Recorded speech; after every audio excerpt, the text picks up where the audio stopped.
Hey Innies and Natties, this is FoxLogic, and I just wanted to share something with you. So, I recently had the privilege of watching a sneak preview of the new Cats, directed by Tom Hooper. Now, Hooper is known for some pretty decent work, like Les Miserables and The King's Speech. So, I guess he decided to take up Andrew Lloyd Webber's adaptation of T.S. Eliot's Old Possum's book on practical cats. Seems like a really weird transition. The movie itself had an A-plus cast: Idris Elba, Ian McKellen, Jennifer Hudson, Jason Derulo, Rebel Wilson, even Taylor Swift was in this movie. So, how has it done so far? Rotten Tomatoes hasn't even rated it yet. However, IMDb says it's about a 5.1 out of 10. And I'd have to agree. In fact, this was the rating I gave it right after seeing it, so it's fun to see that my review lines up with IMDb's. Now, I'm not going to be giving away any spoilers that are new in this movie. However, this musical has been out for a while. If you have not seen the musical, heard the music, or even read T.S. Eliot's Old Possum's book on practical cats, then yeah, you'll think all of this is new. So if you don't want me spoiling anything, then I wouldn't suggest watching this video if I were you. Just know that I think that you live underneath a rock. My first major issue with this movie was that the songs lacked the projection and vibe that I'm familiar with watching this musical on stage. I have been so enamored with this music ever since I was little, and grew up completely memorizing each song. It's almost like my unholy memorization of all of the Lion King songs. So it's tough to take the slower and sometimes even awkward tempo that the movie portrays the songs in. There are times I feel completely denied from the magnitude and volume I want these songs to be sung. Like,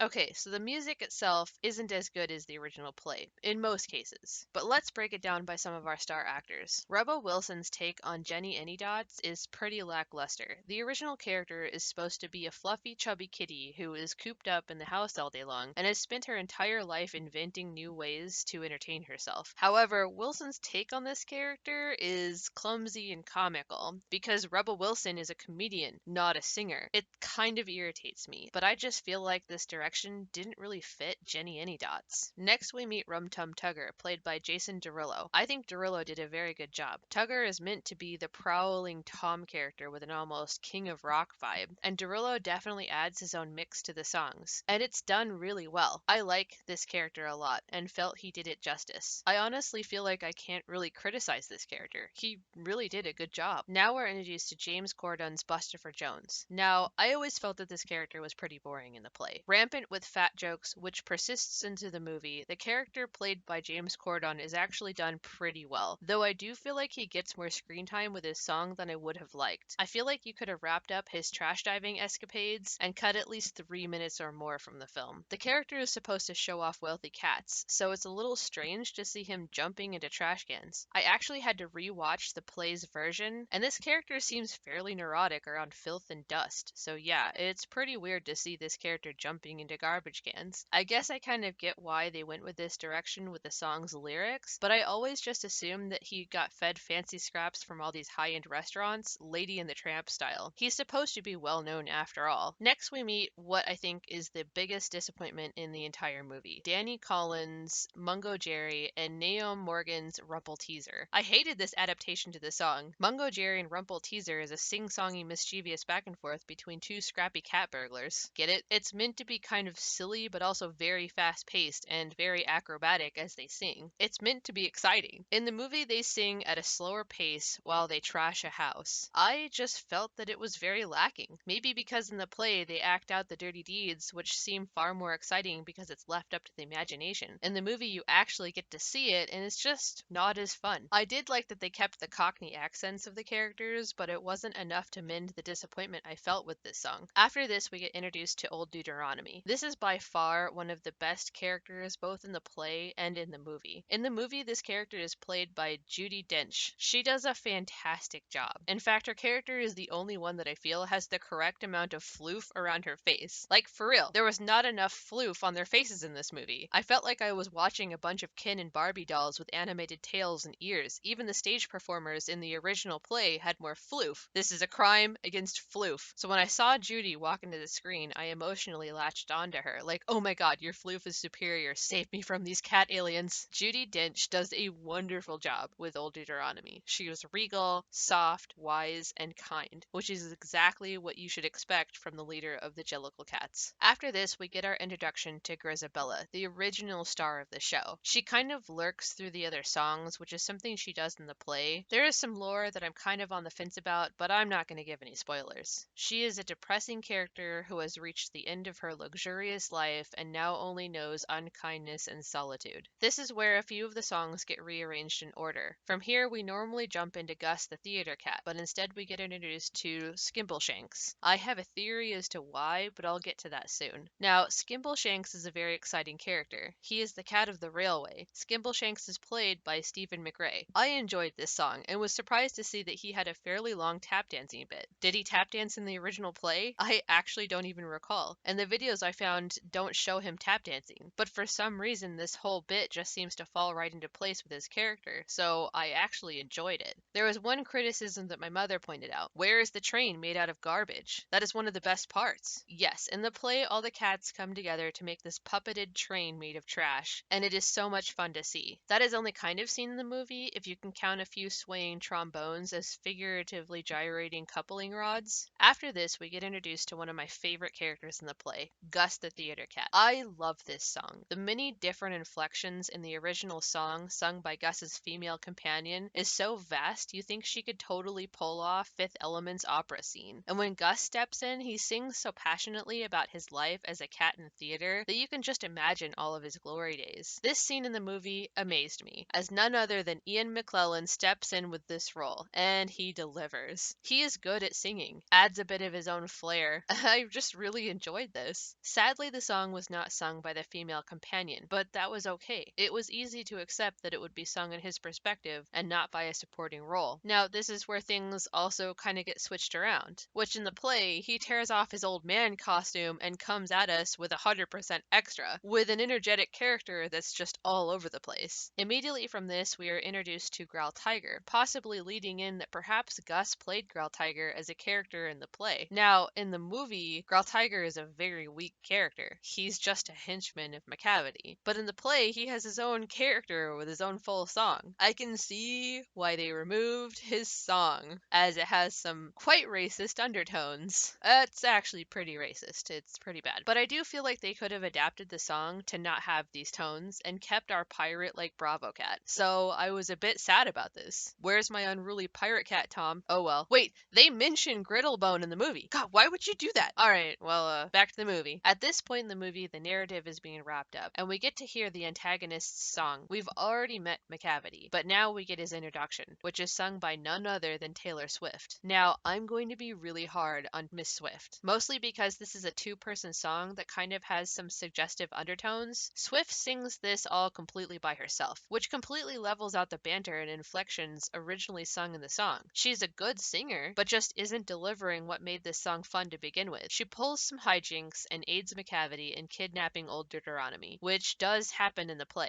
Idris Elba plays Macavity. I'm not gonna say he's a good singer. He's the perfect voice for Macavity, but Macavity never sings in his own song, so this all just feels very forced. With Old Deuteronomy kidnapped and missing, the cats then turn to yet another of my favorite characters in the play, the magical Mr. Mistopheles. I had some issues with how Laurie Davidson played Mistopheles. In the play, this is where the stage crew pulls no stops with the pyrotechnics and lighting. The character is fun, the character is quick, and overall, you're treated with this fast-paced, magical feline that saves the day. However, in the movie, he's shy, he's insecure, he fails a lot, and there are no pyrotechnics. Mr. Mistopheles feels like a quarter of his abilities usually shown in the play, and I don't like it. I also am going to gripe about how they misused the rule of threes here. The rule of three is something we originally saw with Charlie Chaplin and then later with Mr. Bean. For comedic reasons, you fail twice and then succeed on the third try, which either works exactly how you want it to or is so powerful that it backfires. Here he tries 3, even 4 times and is left with failure, and it is so awkward. I actually felt very uncomfortable with how awkward it was. He eventually succeeded, and it was not really clear if his magic even worked. Old Deuteronomy is standing right behind him, and he suddenly bursts into this magical display of his talents that he couldn't produce before. It's just really, really weird. Finally, we get to the climax of the movie, the famous song Memories sung by Jennifer Hudson. Now, a bit of backstory on this. Memories was never originally in T.S. Eliot's Old Possum's book on practical cats. It was actually added last minute by Andrew Lloyd Webber. For one of his allegedly worst theater productions, the song itself was received very well. And the song was actually based off of another of T.S. Eliot's poems, so it kind of just fit. Jennifer Hudson's delivery with Memories and with Grisabella overall was a little bit awkward at first, but as soon as she's able to belt it out, she does a really good job, which leads to my whole point. The inflections, the volume, something was off with how they sung the songs in this movie. It felt like she didn't quite hit it with Grisabella until she was able to just